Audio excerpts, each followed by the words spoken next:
D block elements. देखो बिल्कुल आसान भाषा में बात करेंगे, आसान तरीके से बात करेंगे और इजीली चैप्टर को पूरा खत्म कर देंगे। ठीक है, देखो चैप्टर को स्टार्ट करने से पहले मैं आपको कुछ जड़ी बूटियां दिखाना चाहता हूं। ये जड़ी बूटी मैं इसको क्यों बोल रहा हूं, मैंने यहाँ पे डी ब्लॉक एलिमेंट्स के बारे में 4 पॉइंट ऐसे लिखे हैं जो बार बार अपने यूज में आएंगे, तो बार बार उनमें कंफ्यूजन ना हो इसलिए मैंने यहाँ पे पहले लिख दिए, और जहां पे हमें इनका काम लेना होगा, इस जड़ी बूटी का काम लेना होगा, हम काम लेते रहेंगे। ठीक है, देखो सबसे पहला पॉइंट, फर्स्ट पॉइंट क्या है कि डी ब्लॉक एलिमेंट्स में अनपेड इलेक्ट्रॉन्स होते हैं। डी ब्लॉक एलिमेंट्स में अनपेड इलेक्ट्रॉन्स होते हैं, फर्स्ट पॉइंट।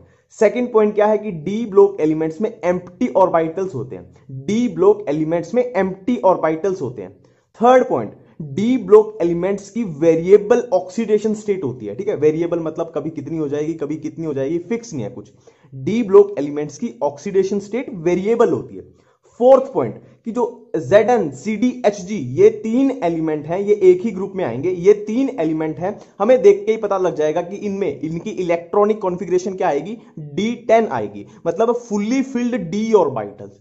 ये थोड़ा बाकी डी ब्लॉक एलिमेंट से अलग बिहेव करेंगे, क्योंकि बाकी डी ब्लॉक एलिमेंट्स के पास क्या आएंगे, अनपेड इलेक्ट्रॉन्स आएंगे, पर इनके पास अनपेड इलेक्ट्रॉन नहीं है, ये D10 कॉन्फ़िगरेशन आ जाएगी, इसलिए फुल्ली फिल्ड डी ऑर्बिटल, इनकी इलेक्ट्रॉनिक कॉन्फ़िगरेशन स्टेबल होती है। ठीक है, बस अब अपना चैप्टर स्टार्ट करते हैं, जड़ी बूटी अपनी खत्म है। First point, D block elements are called as transition elements. ठीक है, डी ब्लॉक एलिमेंट्स का दूसरा नाम ट्रांजिशन एलिमेंट्स।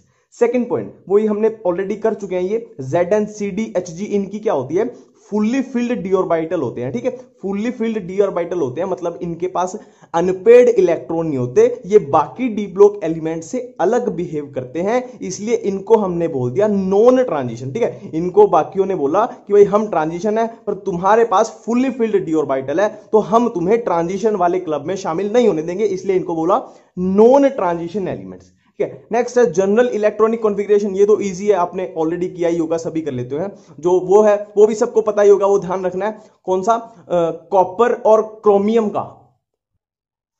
नेक्स्ट है nearly all are typical metals. ठीक है, डी ब्लॉक एलिमेंट्स लगभग लगभग सारे क्या होते हैं, मेटल्स होते हैं, इतनी बात क्लियर है। अब तक हम कॉमन जानकारी डी ब्लॉक एलिमेंट्स के बारे में ले चुके हैं, अब हम करते हैं डी ब्लॉक एलिमेंट्स की प्रॉपर्टीज के बारे में। देखो सबसे पहली property, melting point and boiling point. Melting point and boiling point D block elements का वेरी हाई होता है। क्यों होता है, क्योंकि इनमें बहुत सारे अनपेड इलेक्ट्रॉन होते हैं, और इन तीनों में अनपेड इलेक्ट्रॉन नहीं थे, इनकी फुल्ली फिल्ड डी ऑर्बिटल थे, इसलिए इनका हो जाएगा कम। अब देखो मैं जड़ी बूटी उठा के बताता हूं, इसका melting point and boiling point high होता है क्योंकि इनमें अनपेड इलेक्ट्रॉन होते हैं, और ये दूसरा पॉइंट है कि फुल्ली फिल्ड डी ऑर्बिटल इन तीनों में है, तो इनका melting point and boiling point कम हो जाएगा, तो जड़ी बूटी में इसका आंसर मिल रहा है। ठीक है, next ionization energy. Ionization energy में इतना सा याद रख लेना कि वेरी हाई होती है, 4 इन तीनों के लिए बहुत हाई होती है। क्यों होगी, कॉमन सेंस की बात है कि इनकी स्टेबल इलेक्ट्रॉनिक कॉन्फ़िगरेशन थी, तो स्टेबल इलेक्ट्रॉनिक कॉन्फ़िगरेशन है मतलब इनसे इलेक्ट्रॉन को निकालना मुश्किल है, इलेक्ट्रॉन को जितना निकालना मुश्किल है उतनी ज्यादा होगी आयनाइजेशन एनर्जी, कॉमन सी बात है। नेक्स्ट प्रॉपर्टी है ऑक्सीडेशन स्टेट। देखो हमने पहले ही इसमें कर चुके हैं कि डी ब्लॉक एलिमेंट्स की वेरिएबल ऑक्सीडेशन स्टेट होती है, तो पहला point exhibit variable oxidation state. अब बात करते हैं मिनिमम या मैक्सिमम ऑक्सीडेशन स्टेट कितनी हो सकती है किसी एलिमेंट की। तो किसी भी डी ब्लॉक एलिमेंट की मिनिमम ऑक्सीडेशन स्टेट होती है एस इलेक्ट्रॉन की, एस में जितने इलेक्ट्रॉन्स आएंगे, और मैक्सिमम कितनी होती है S electrons plus unpaired D electrons. ठीक है, नेक्स्ट है हाईएस्ट ऑक्सीडेशन स्टेट, वो होती है इन दोनों की, और कितनी होती है +8। नेक्स्ट जिनकी, ये दो एलिमेंट है जिनकी लगभग फिक्स ऑक्सीडेशन स्टेट होती है, इसकी स्कैंडियम की ओनली +3 और जिंक की ओनली +2, ये फिक्स वाली होगी, मतलब जिनकी वेरिएबल ऑक्सीडेशन स्टेट नहीं है। नेक्स्ट प्रॉपर्टी है कलर्ड आयंस फॉर्मेशन, कि डी ब्लॉक जो एलिमेंट्स होते हैं वो कलर्ड आयंस की फॉर्मेशन करते हैं, और क्यों करते हैं उसका रीजन क्या है, डी ट्रांजिशन। सिंपल सी बात है, वही है इलेक्ट्रॉन एक फ्लोर से दूसरे फ्लोर पे कूदेंगे तो वो कलर ट्रांजिट होता है। ठीक है, नेक्स्ट है नेचर ऑफ ऑक्साइड्स। तो देखो ये ऑक्सीडेशन स्टेट है डिफरेंट, जैसा कि मैंने बोला था कि वेरिएबल ऑक्सीडेशन स्टेट होती है, तो जब डी ब्लॉक एलिमेंट्स ये +1 +2 +3 इस ऑक्सीडेशन स्टेट के जो ऑक्साइड्स होते हैं वो बेसिक होते हैं, +4 ऑक्सीडेशन स्टेट के ऑक्साइड डी ब्लॉक एलिमेंट्स के क्या होते हैं एम्फोटेरिक होते हैं, और +5 से +8 तक के ऑक्साइड्स क्या होते हैं एसिडिक होते हैं। नेक्स्ट प्रॉपर्टी मैग्नेटिक प्रॉपर्टीज, ये तो बिल्कुल सिंपल सा है। पैरामैग्नेटिक कौन से होते हैं, जहां पे अनपेड इलेक्ट्रॉन्स होंगे। डायमैग्नेटिक, जहां पे अनपेड इलेक्ट्रॉन नहीं होंगे। और ये तो हमको पता ही है मैग्नेटिक मूवमेंट का फॉर्मूला, ये वाला फॉर्मूला होता है जहां पे n क्या होगा, अनपेड इलेक्ट्रॉन होगा। ठीक है, नेक्स्ट पॉइंट है कि D block elements catalytic property show करते हैं। क्यों करते हैं, वही जड़ी बूटी उठा लेंगे। देखो पहला पॉइंट क्या है, हैव वेरिएबल ऑक्सीडेशन स्टेट, तो वेरिएबल ऑक्सीडेशन स्टेट यहां से क्लियर है। हैव वेकेंट ऑर्बिटल्स, ये भी एम्प्टी ऑर्बिटल, यहां से क्लियर है। एक पॉइंट याद रखना है कि एब्जॉर्प्शन पावर होती है इनके पास, इसीलिए कैटालिटिक प्रॉपर्टी शो करते हैं। ठीक है, नेक्स्ट प्रॉपर्टी है इंटरस्टिशियल कंपाउंड्स। देखो कुछ भी कंफ्यूजन नहीं है, इजी तरीके से चलेंगे कि डी ब्लॉक एलिमेंट्स फॉर्मेशन करते हैं किनकी, इंटरस्टिशियल कंपाउंड्स की। किसके साथ, किस टाइप के एलिमेंट्स के साथ, हाइड्रोजन या बोरोन या कार्बन या नाइट्रोजन, इस टाइप के एलिमेंट्स के साथ डी ब्लॉक एलिमेंट्स किसकी फॉर्मेशन करते हैं, इंटरस्टिशियल कंपाउंड्स की। और ये इंटरस्टिशियल कंपाउंड्स जो होते हैं ये हार्डर होते हैं, हार्डर देन प्योर मेटल। ठीक है, जैसे कि कोई भी प्योर, मान लो प्योर आयरन है और आयरन का एक है इंटरस्टिशियल कंपाउंड, तो जो आयरन का इंटरस्टिशियल कंपाउंड है वो हार्डर होगा प्योर आयरन से। ठीक है, केमिकली इनर्ट, इनर्ट मतलब ये रिएक्शन नहीं करते। ठीक है, इनर्ट तो समझ आता है। लास्ट प्रॉपर्टी है एलॉय फॉर्मेशन, कि D block elements alloy formation करते हैं। इसमें तो क्या, ये एलॉय क्या होता है हमें पता है क्या है, एक मेटल में दूसरा मेटल घुसा दो। ठीक है, atoms of one metal distributed दूसरे में घुस जाएंगे। सिंपल सी बात यह है, एक मेटल को दूसरे मेटल में घुसा दें तो क्या हो जाएगा, एलॉय बन जाएगा। ठीक है, एफ ब्लॉक एलिमेंट्स का दूसरा नाम क्या है, inner transition elements. D block elements को हम क्या बोलते हैं, ट्रांजिशन एलिमेंट्स, और एफ ब्लॉक एलिमेंट्स को हम बोलते हैं इनर ट्रांजिशन एलिमेंट्स। ठीक है, पहला पॉइंट। दूसरा पॉइंट, एफ ब्लॉक एलिमेंट्स के अंदर क्या क्या आता है, लैंथेनोइड्स आते हैं और एक्टिनोइड्स आते हैं। कॉमन सेंस की बात है। अब देखो लैंथेनोइड्स कौन से होते हैं, एटॉमिक नंबर 58 से 71 तक, और एक्टिनोइड्स कौन से होते हैं, एटॉमिक नंबर 90 से लेके 103 तक। इतनी बात बिल्कुल क्लियर है। अब हम करते हैं पॉइंट्स ऑफ रिजेंबलेंस, मतलब ऐसे पॉइंट्स जो लैंथेनोइड और एक्टिनोइड्स दोनों के लिए कॉमन है, या दूसरी भाषा में बोल लूं, ऐसी प्रॉपर्टीज जो लैंथेनोइड्स और एक्टिनोइड्स दोनों ही शो करते हैं बिल्कुल सेम तरीके से। ठीक है, इसमें फर्स्ट पॉइंट है both shows +3 common oxidation state. ठीक है, both shows +3 common oxidation state. Next है बोथ आर इलेक्ट्रोपॉजिटिव। लैंथेनोइड और एक्टिनोइड्स दोनों क्या होते हैं, इलेक्ट्रोपॉजिटिव होते हैं, और इलेक्ट्रोपॉजिटिव होते हैं मतलब खुद क्या हो जाएंगे, ये ऑक्सीडाइज हो जाएंगे, इसीलिए दूसरे को कर देंगे रिड्यूस, और दूसरे को रिड्यूस करेंगे तो क्या हो जाएंगे, स्ट्रॉन्ग रिड्यूसिंग एजेंट। ठीक है, next point, mostly cations of both are coloured. ठीक है, एक्टिनोइड्स और लैंथेनोइड्स के जो कटायंस होते हैं वो मोस्टली क्या होते हैं, कलर्ड होते हैं। Next point, cations with unpaired electrons are paramagnetic. ये तो कॉमन सेंस जीके की बात है कि अनपेड इलेक्ट्रॉन का मतलब ही क्या होता है, पैरामैग्नेटिक। ठीक है, नेक्स्ट है कॉन्ट्रैक्शन। देखो हमने सुना ही है, लैंथेनोइड कॉन्ट्रैक्शन भी होती है और एक्टिनोइड कॉन्ट्रैक्शन भी होती है, तो दोनों ये कॉन्ट्रैक्शन शो करते हैं। लैंथेनोइड कॉन्ट्रैक्शन भी होती है और एक्टिनोइड कॉन्ट्रैक्शन भी होती है। देखो अभी अभी हमने कवर किए लैंथेनोइड्स एंड एक्टिनोइड्स के बीच में पॉइंट्स ऑफ रिजेंबलेंस, दोनों की कॉमन प्रॉपर्टीज। अभी हम करते हैं लैंथेनोइड्स और एक्टिनोइड के बीच में डिफरेंस। देखो अदर देन +3 ऑक्सीडेशन स्टेट, +3 तो क्या थी, दोनों की कॉमन थी। अदर देन +3 क्या है, लैंथेनोइड शो करते हैं +2 एंड +4, और यहां पे +4 +5 +6। देखो इनकी एक सिंपल सी ट्रिक बताऊंगा, पहले एक एक पॉइंट करके देख लेते हैं, फिर डिफरेंस की आपको एक बहुत सिंपल सी ट्रिक बताऊंगा। नेक्स्ट पॉइंट है कॉम्प्लेक्स फॉर्मेशन लेस। ठीक है, जो लैंथेनोइड्स होते हैं वो लेस कॉम्प्लेक्स फॉर्मेशन करते हैं, और ये वाले more complex formation. Next point, oxides and hydroxides. Lanthanoids के ऑक्साइड्स एंड हाइड्रोक्साइड क्या होते हैं, लेस बेसिक, और इसके मोर बेसिक। नेक्स्ट पॉइंट, कि जो लैंथेनोइड्स होते हैं वो all are non radioactive. ठीक है, all are non radioactive except PM, और इधर सारे के सारे एक्टिनोइड्स क्या हैं, रेडियो एक्टिव। अब देखो ट्रिक, देखो लैंथेनोइड जो वर्ड है वो स्टार्ट हो रहा है एल से, एल फॉर लैंथेनोइड और एल फॉर लेस। लेस मतलब यहां पे सब कुछ कम है, सब कुछ लेस है। लेस मतलब देखो ये +2 +4 लेस है किससे, +4 +5 +6, ये थोड़ी ऊपर को जा रही है और ये लेस है। ये इधर देखो L for less, L for lanthanoid, ये भी लेस है और ये भी लेस बेसिक। और इनमें ऐसे पॉइंट इसको याद रखना कि रेडियो एक्टिविटी इनमें लेस है, इसलिए ये नॉन रेडियो एक्टिव है, और इनमें रेडियो एक्टिविटी ज्यादा है, तो ये सारे रेडियो एक्टिव है। ठीक है, अब हम करने वाले हैं डी ब्लॉक के दो इंपॉर्टेंट कंपाउंड्स। पहला है पोटेशियम परमैंगनेट और दूसरा है पोटेशियम डाइक्रोमेट। देखो, जो एग्जाम में पूछा जाता है ना जिस तरीके से, उसी तरीके से आपकी सारी कंफ्यूजन मैं दूर कर दूंगा, पर आप एक बार इसको एनसीईआरटी से जरूर पढ़ लेना, ठीक है। देखो, पोटेशियम परमैंगनेट फॉर्मूला क्या है, KMnO4। अब KMnO4 में मैग्नीज की ऑक्सीडेशन स्टेट क्या है, +7। अब देखो, +7 से ज्यादा तो ये जा नहीं सकता ना, मैक्सिमम है +7, मतलब इससे कम ही जा सकता है। तो इससे +7 से जब ये मैग्नीज कम ऑक्सीडेशन स्टेट में जाएगा तो ये खुद क्या हो जाएगा, खुद हो जाएगा रिड्यूस और दूसरों को कर देगा ऑक्सीडाइज, और इसीलिए क्या है, ये एक ऑक्सीडाइजिंग एजेंट, ठीक है। अब देखो, इसमें एक कंफ्यूजन आती है परमैंगनेट आयन और मैग्नेट आयन। देखो, ये है KMnO4, मतलब ये पोटेशियम प्लस यहां से जाएगा तो क्या बचेगा, परमैंगनेट आयन। और मैग्नेट आयन क्या होता है, अगर यहां पे होता K2MnO4 तो क्या होता है, MnO4-2, ये होता है मैग्नेट आयन।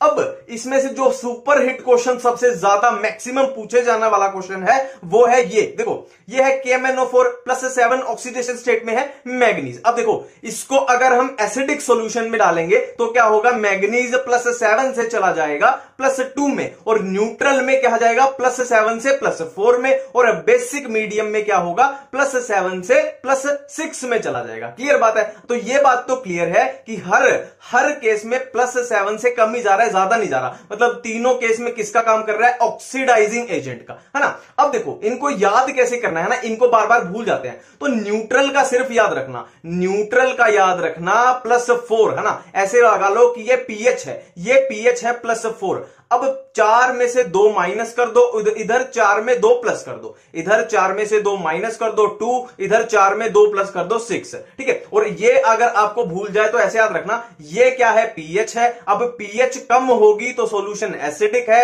pH बढ़ेगी तो बेसिक है, और ये क्या है, अपना न्यूट्रल ऑलरेडी था हमारे पास, ठीक है। अब देखो, इसके बाद है K2Cr2O7। इसमें सबसे अच्छी याद रखने की चीज है ये वाली। देखो, ये भी क्या होता है, ऑक्सीडाइजिंग एजेंट होता है। तो ये क्या करेगा, इनको देखो, इनको ये सिंपली क्या कर रहा है, ऑक्सीडाइज कर रहा है, और खुद चला जाएगा क्रोमियम +3 जिसका कलर है ग्रीन। ये बहुत इंपॉर्टेंट है। और एक इसका ये क्रोमिल क्लोराइड टेस्ट आता है, इसको जरूर याद कर लेना, कुछ भी ना समझ आए तो बहुत इंपॉर्टेंट है।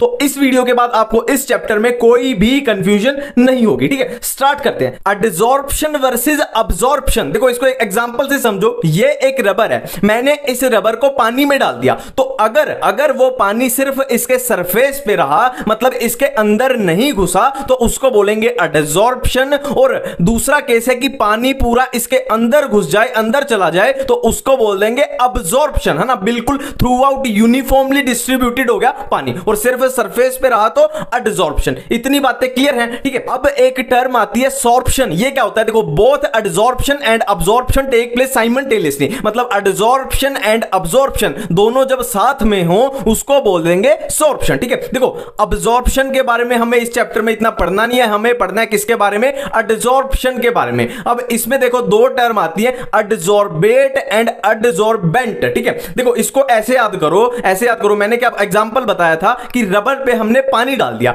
अब जो ये रबर है यहां पे, वो तो हो जाएगी एडसॉर्बेंट, और जो पानी इसके ऊपर डाला था, जो इसके ऊपर एडसॉर्ब होना था, वो हो जाएगा, पानी हो जाएगा एडसॉर्बेट, ठीक है। क्लियर बात है। अब देखो, एक ये बहुत इंपॉर्टेंट आता है, इस पे बहुत क्वेश्चन बनते हैं कि एडसॉर्प्शन के लिए डेल्टा H कैसा, नेगेटिव, और डेल्टा S किसके लिए, गैस के लिए जो एडसॉर्ब हुई है उसके लिए ये नेगेटिव, और डेल्टा G भी होगा नेगेटिव। इस पे बहुत सारे क्वेश्चन बनते हैं। अब एडसॉर्प्शन के अगर टाइप्स की बात करें तो एडसॉर्प्शन दो टाइप का, फिजिकल एंड केमिकल। अब इनको याद करने की मैं सिंपल सी ट्रिक बताता हूं। देखो, जो ये केमिकल है, केमिसॉर्प्शन है, इसको क्या करो, रेस में जितवा दो, और जो ये फिजिसॉर्प्शन है इसको रेस में हरवा दो। अब देखो, अगर स्पेसिफिक की बात करें तो इसमें प्रेजेंट, मैंने क्या बोला था, इसको जितवा दो, मतलब इसमें प्रेजेंट, इसमें अब्सेंट, ठीक है। अगर ये बात करें रिवर्सिबल और इरिवर्सिबल की, ये वापस आ जाएगा पर ये वापस नहीं आएगा, क्योंकि ये रेस में आगे निकल चुका है, इसलिए ये वापस नहीं आ सकता। ठीक है, नेक्स्ट एंथैल्पी की बात करें तो एंथैल्पी इसमें लो, इसमें हाई। फिर से हमने एंथैल्पी के केस में इसको जितवा दिया। ठीक है, हाई। ठीक है, टेंपरेचर की बात करें तो फिर से इसको हमने क्या करना है, इसको जितवा देना है, मतलब इसका हाई टेंपरेचर। एक्टिवेशन एनर्जी की बात करें तो फिर से हमने क्या करना है, इसको रेस में जितवा देना है, मतलब इसकी हाई एक्टिवेशन एनर्जी। ठीक है, नेक्स्ट है बॉन्डिंग की बात करें तो इसमें फिर से इसको जितवा दो, मतलब इसमें स्ट्रॉन्ग बॉन्ड होंगे, केमिकल बॉन्ड होंगे, और इसमें क्या होंगे, वीक बॉन्ड, वंडरवॉल फोर्सेस होंगे। ठीक है, क्लियर बात है। अब हम देखने वाले हैं effect of temperature on adsorption. ठीक है, तो इफेक्ट ऑफ टेंपरेचर जब देखेंगे तो प्रेशर को रखेंगे कांस्टेंट। तो इफेक्ट ऑफ टेंपरेचर पहले देखेंगे फिजिकल एडसॉर्प्शन पे और फिर केमिकल एडसॉर्प्शन पे। देखो ये x/m जो है ये सिंपली क्या है, एडसॉर्प्शन है ना, और ये T क्या है, ये है टेंपरेचर। तो साफ साफ ग्राफ से पता लग रहा है कि जैसे जैसे टेंपरेचर इंक्रीज हो रहा है वैसे वैसे फिजिकल एडसॉर्प्शन डिक्रीज हो रहा है ना। तो फिजिकल एडसॉर्प्शन के बारे में हम क्या बोल देंगे, डिक्रीज विद टेंपरेचर। और केमिकल की बात करें तो ये देखो फर्स्ट इंक्रीज देन डिक्रीज। ठीक है, ये क्या हो रहा है, डिक्रीज हो रहा है, और ये क्या, फर्स्ट इंक्रीज, ये इंक्रीज देन डिक्रीज। तो ये तो था इफेक्ट ऑफ टेंपरेचर। ठीक है, अब इफेक्ट ऑफ जब प्रेशर, इफेक्ट ऑफ प्रेशर जब हम देखते हैं तो हमने क्या करना है, टेंपरेचर को कांस्टेंट रखना है। टेंपरेचर कांस्टेंट जब होता है, जब क्या होता है, आइसोथर्म। आइसो मतलब सेम,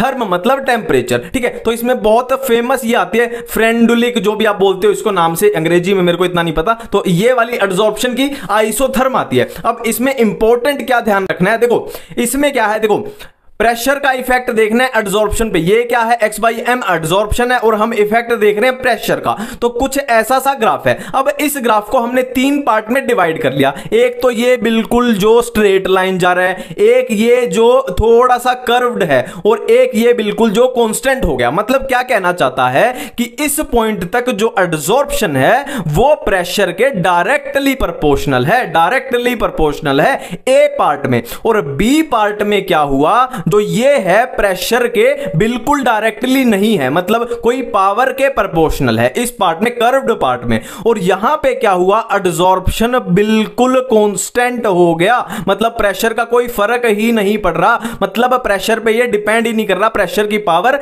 0। ये है अपना सी पार्ट।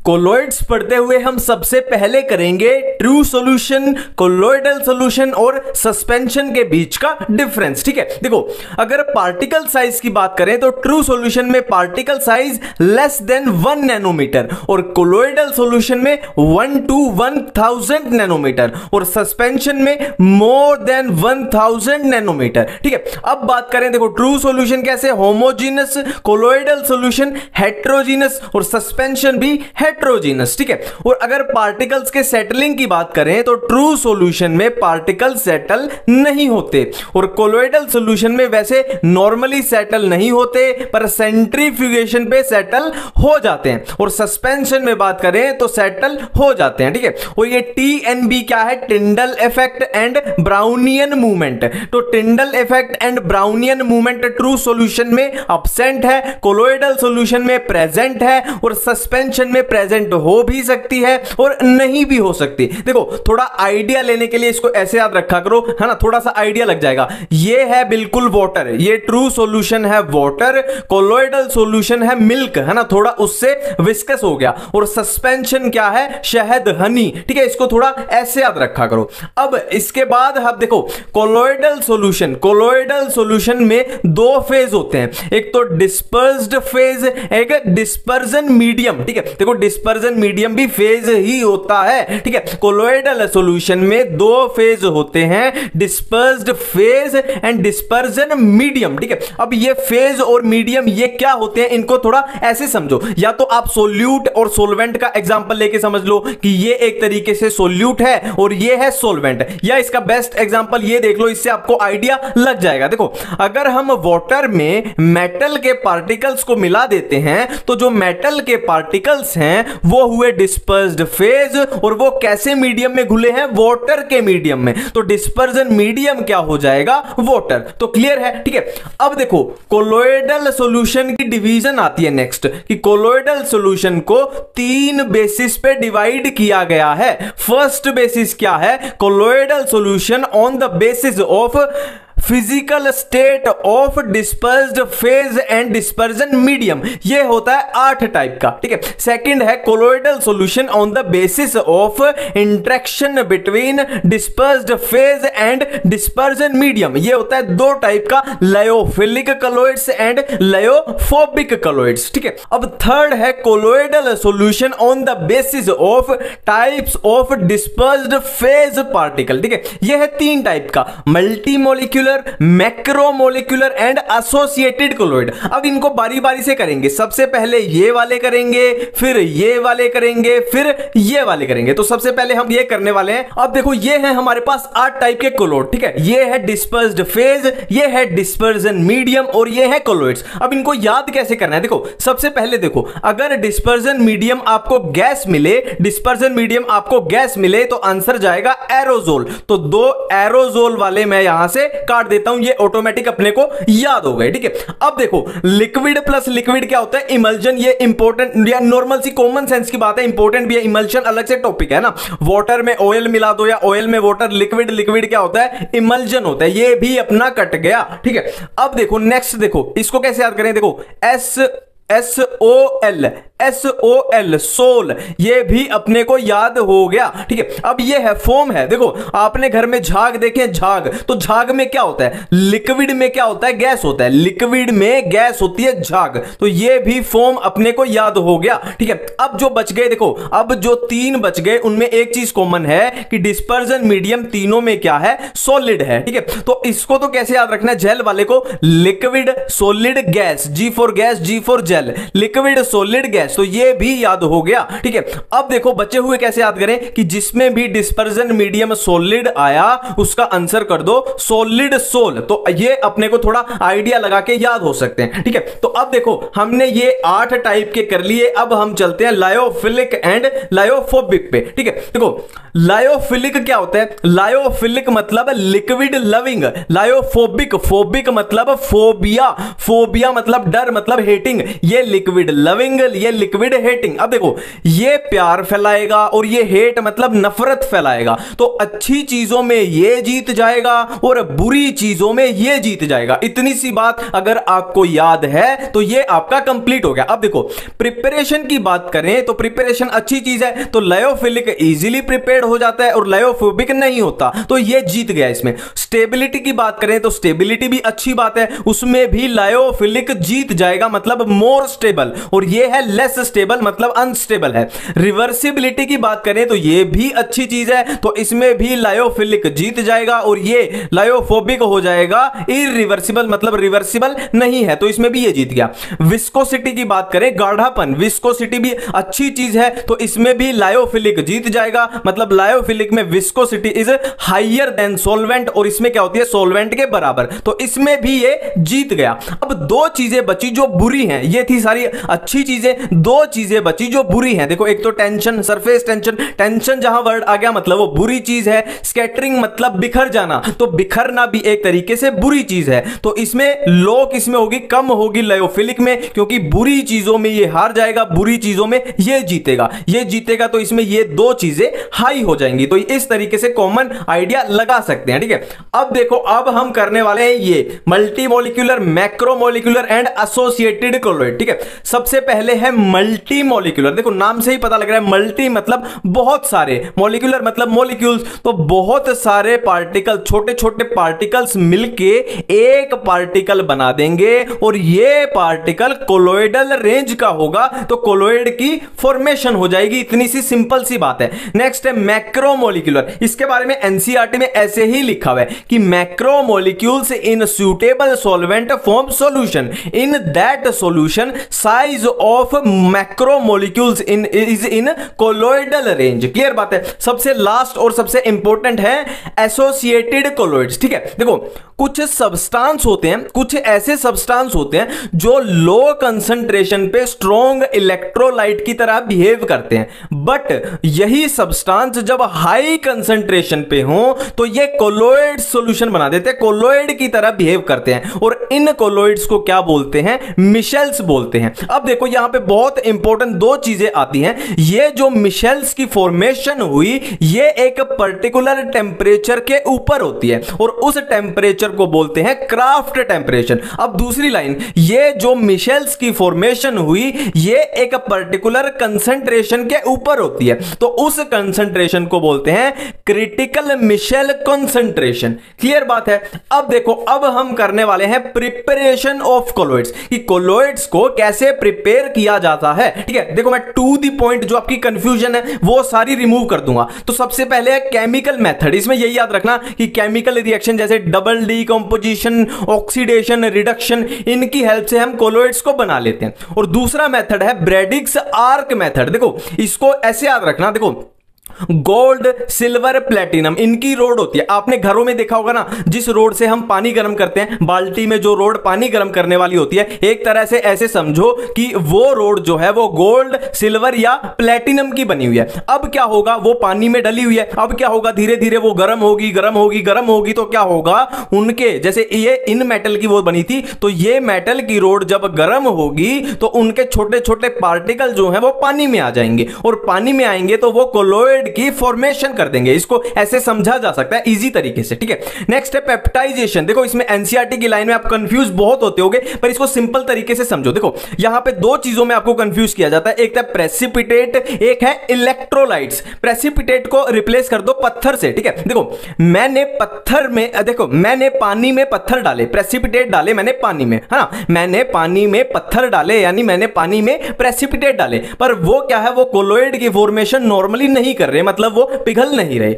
अब क्या होगा, मैंने क्या किया, उनको पिघलाने के लिए यानी कोलोइड बनाने के लिए मैंने उस पानी में थोड़ा सा इलेक्ट्रोलाइट डाल दिया। अब ये इलेक्ट्रोलाइट, ये समझने के लिए बता रहा हूं, ये इलेक्ट्रोलाइट क्या करेंगे, उन पत्थरों में कुछ ऐसा चेंज ला देंगे कि वो पत्थर कोलोइड की फॉर्मेशन कर देंगे। ठीक है, अब देखो नेक्स्ट है प्रॉपर्टीज ऑफ कोलोइडल सॉल्यूशन। ठीक है, सबसे पहली है कोलिगेटिव प्रॉपर्टी, ये शो करते हैं। कोलिगेटिव प्रॉपर्टी कौन सी होती है, osmotic pressure, lowering in vapour pressure, depression in freezing point and elevation in boiling point. ठीक है, नेक्स्ट है Tyndall effect. Tyndall effect simply क्या होता है, स्कैटरिंग ऑफ लाइट। नेक्स्ट है ब्राउनियन मूवमेंट। देखो इनको थोड़ा सा ऐसे समझा करो कि बहुत सारे एक जैसे चार्ज है ना, मान लो ये है, ये भी पॉजिटिव चार्ज है और ये भी पॉजिटिव चार्ज है। अब इन दोनों पे बिल्कुल सेम चार्ज है तो ये एक दूसरे को रिपेल करेंगे। तो कुछ इसी तरीके से कोलोइडल सॉल्यूशन होते हैं ना, तो ये क्या करेंगे, रिपेल करेंगे एक दूसरे को, तो क्या करेंगे, जिगजैग मूवमेंट करेंगे, इधर उधर इधर उधर, उसी को बोलते हैं ब्राउनियन मूवमेंट। नेक्स्ट है कोएगुलेशन। कोएगुलेशन तो पता है ना, जैसे ब्लड कोएगुलेशन तो ही समझ ले, प्रोसेस ऑफ सेटलिंग, कि जो पार्टिकल इधर उधर घूम रहे थे वो एक जगह पे सेटल हो जाएं, उसी को बोलते हैं कोएगुलेशन। नेक्स्ट है चार्ज। जैसे मैंने अभी बोला कि सभी पार्टिकल्स पे बिल्कुल सेम चार्ज होगा तो वो एक दूसरे को रिपेल करेंगे, इधर उधर भागेंगे। नेक्स्ट है कलर। अब कलर किस पे डिपेंड करेगा, जो ये स्कैटरिंग ऑफ लाइट थी तो जो लाइट होगी उसकी वेवलेंथ जो होगी उस पे डिपेंड करेगा कलर, है ना, जितनी वेवलेंथ उस हिसाब का कलर आ जाएगा। अब देखो एक टॉपिक आता है प्रोटेक्शन ऑफ कोलोइड्स। इसमें सिंपली क्या है, देखो हमने किया था कि लायोफोबिक जो कोलोइड होते हैं वो अनस्टेबल होते हैं और लायोफिलिक जो होते हैं वो स्टेबल होते हैं। तो ये अनस्टेबल थे तो हम इनको प्रोटेक्ट करेंगे किससे, लायोफिलिक कोलोइड से। Lyophobic colloids are protected by lyophilic colloid. ठीक है, अब देखो इसकी प्रोटेक्शन के लिए जितनी कम अमाउंट में ये हमें डालना पड़े उतनी अच्छी बात है। तो इसके रिलेटेड भी एक कंसेप्ट आता है गोल्ड नंबर का। सिंपल सी बात है, जितना कम ये डालना पड़ेगा उतनी अच्छी बात है, उसी को बोलते हैं गोल्ड नंबर। और गोल्ड नंबर क्या है, inversely proportional to protective power, है ना। सिंपल सी बात है, जितना कम गोल्ड नंबर मतलब जितना कम ये हमें डालना पड़ेगा उतनी ज्यादा उसकी स्ट्रेंथ है, उतनी ज्यादा उसकी प्रोटेक्टिव पावर है। ठीक है।